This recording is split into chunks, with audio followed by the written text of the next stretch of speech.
नमस्कार दोस्तों, मैं अंकुर उपाध्याय स्वागत करता हूं आप सभी का आपके अपने YouTube channel share market analysis में।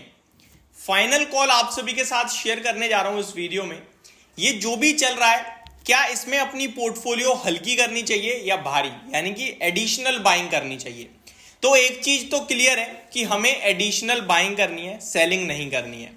ये मैं आप सभी के साथ कंटिन्यू डिस्कस कर रहा हूं। मेरा सिर्फ एक ही मोटिव है कि आपके पास अगर कोई कैश पड़ा है तो उसको जल्दी से मार्केट में मत लगा देना कि टॉप से 100 पॉइंट टूटा आपने लगा दिया। वो गलती मत कीजिएगा। उस पैसे को टुकड़ों में बांटिएगा और फिर लगाइएगा। अब समझते हैं अगले मुद्दे पे कि हमें पैसा क्यों लगाना है और क्यों बाजार स्ट्रांग है।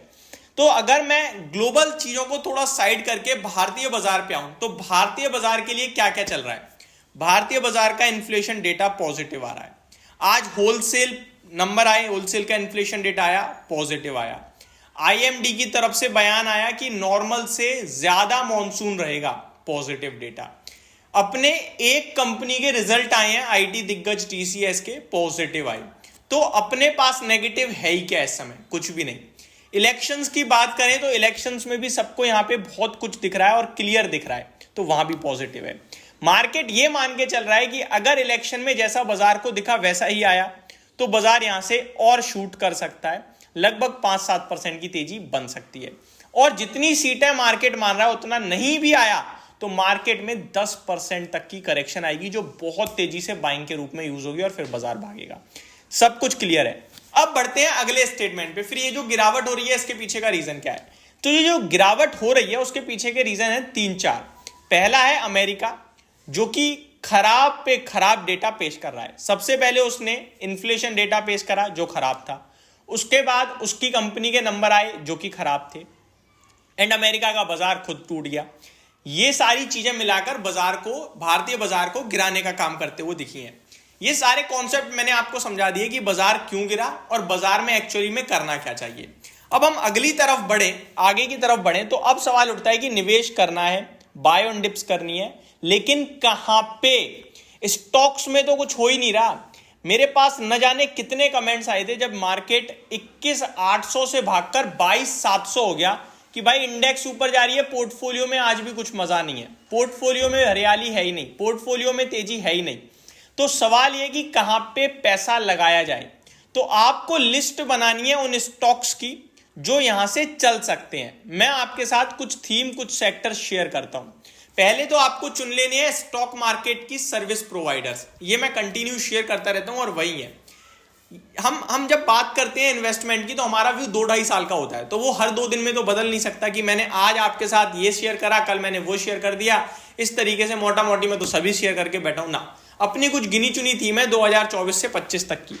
स्टॉक मार्केट सर्विस प्रोवाइडर में तो सिंपल सा लॉजिक है, जब तक बाजार बुल रन में रहेगा तब तक ये बढ़ते रहेंगे, और जब बाजार गिरेगा, टूटेगा, तो इनमें पड़ेगी पिटाई, जिस समय हमें लेना है। क्योंकि बाजार कुछ समय के लिए गिरता है, उस समय इन स्टॉक्स में गिरावट आती है, इनके नंबर्स खराब आते हैं, और वापस से जब तेजी बनती है तो इन्वेस्टर्स भारी संख्या में मार्केट में आते हैं। आप ग्राफ उठा के देख लो, आपको क्लियरली दिखेगा कि स्टॉक मार्केट के पार्टिसिपेंट धीरे धीरे बढ़ ही रहे हैं, तो ऑब्वियस है इन कंपनीज का बड़ा मुनाफा होगा।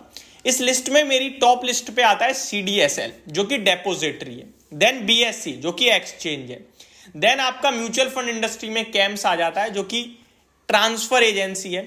AMC कंपनीज में पैसा लगाना चाहते हैं अगर आप, वैसे मेरा कुछ ऐसा पर्सनल ओपिनियन है नहीं, लेकिन अगर आप चाहते हैं तो सबसे बड़ी AMC आप HDFC AMC पे फोकस कर सकते हैं। उसके बाद हमारा आता है ब्रोकिंग इंडस्ट्री। सबसे पहले तो वही चलेगा, डीमेट अकाउंट ओपन करना पड़ता है, जहां पे कंपटीशन बहुत टफ है, बट इसमें भी मेरे को 2 कंपनियां पसंद है। पहला है एंजल वन। क्यों है पसंद इसको भी बताता हूं। पहली बात तो इस कंपनी के पास जो नंबर ऑफ क्लाइंट्स हैं वो सेकंड नंबर पे हाईएस्ट लेवल पे हैं। उसके बाद ये काफी सारी सर्विसेज प्रोवाइड करते हैं और स्टॉक मार्केट में इसका स्टॉक भी काफी अच्छा चल रहा है, प्रॉफिट भी ऊपर देता रहता, प्रॉफिट भी कंपनी का बढ़ता रहता है। तो ये मेरे को लगता है कि आपके लिए अच्छा प्रदर्शन कर सकती है आने वाले समय में, बट वैल्यूएशन टर्म्स पे ये बाकी की ब्रोकिंग कंपनी से महंगा ट्रेड कर रही है। तो कभी कोई डिप आए तब आप देखिएगा। दूसरे नंबर पे आप इसमें चुन सकते हैं मोतीलाल ओसवाल को, या फिर आप डायरेक्टली शेयर इंडिया सिक्योरिटीज पे फोकस कर सकते हैं। अगली थीम पे बढ़ते हैं आगे, डिफेंस क्षेत्र में। देखिए वैसे तो आज डिफेंस में कुछ गिरावट हुई नहीं है, तो अपने लाइफ हाई पे खड़े हैं, लेकिन अगर यहाँ कोई करेक्शन आती है तो आप लीजिएगा, क्योंकि ये जो जंग हो रही है ना, इनमें इस्तेमाल करने के लिए जो इक्विपमेंट चाहिए वो यही कंपनियां बनाती हैं, डिफेंस कंपनियां, HAL, BEL, BDL, इन कंपनीज पे फोकस कीजिए। आगे बढ़ू तीसरे सेक्टर पे, तो वहां पे आप फोकस कीजिए इस समय खराब प्रदर्शन करने वाले सेक्टर पे, जो कि है IT, जिस चला ही नहीं है बीते 2-2.5 सालों से। मेरे को लगता है यहां से इनका समय शुरू हो सकता है। क्रिजिल की एक रिपोर्ट आई आज ओपन मार्केट में, जिससे बाजार ने पूरी तरीके से इग्नोर करा कि RBI मिड 2024 में रेट कट करना शुरू कर सकता है। हालांकि अमेरिका से तो उम्मीद नहीं है, लेकिन हमसे है। अब ऐसा अगर RBI करता है तो फिर मेरे को लगता है IT स्टॉक्स के लिए बेनिफिट होगा। हालांकि IT के लिए बेनिफिट तब ज्यादा होगा जब अमेरिका करेगा ये सारी चीजें। तो IT में आप चुन लीजिए जो भी आपको ठीक लगे। उसके बाद हमारे पास अगला सेगमेंट आता है केमिकल। आप क्लियरली देख रहे हो, आरती इंडस्ट्री 450 वाला 750 हो चुका है। दीपक नाइट्राइट 2000 1950 से बढ़कर अभी 2300 2350 पहुंच गया है। SRF 2000 2200 वाला 2600 के पार निकलता हुआ दिख रहा है। तो दिग्गज केमिकल स्टॉक्स तो चल रहे हैं, और ये ऐसा नहीं है मैंने डिस्कस नहीं करी है, मैंने अपने चैनल पे आप सभी के साथ डिस्कस करे हैं। तो आप पूरे केमिकल को तलाशो, केवल ये 3 नहीं है, केमिकल इंडस्ट्री बहुत बड़ी है और बहुत स्टॉक है, अच्छे हैं। वहां पे आप नजर बनाओ, अच्छी क्वालिटी के स्टॉक चुनो और निवेश करो। तो ये सारे स्टॉक्स हैं जिनमें आप गिरावट में निवेश कर सकते हैं धीरे धीरे। तो ये मेरी तरफ से आपके लिए वीडियो थी। होप आपको सारी चीजें समझ में आई होंगी। Thank you so much for watching this video. Have a great day guys.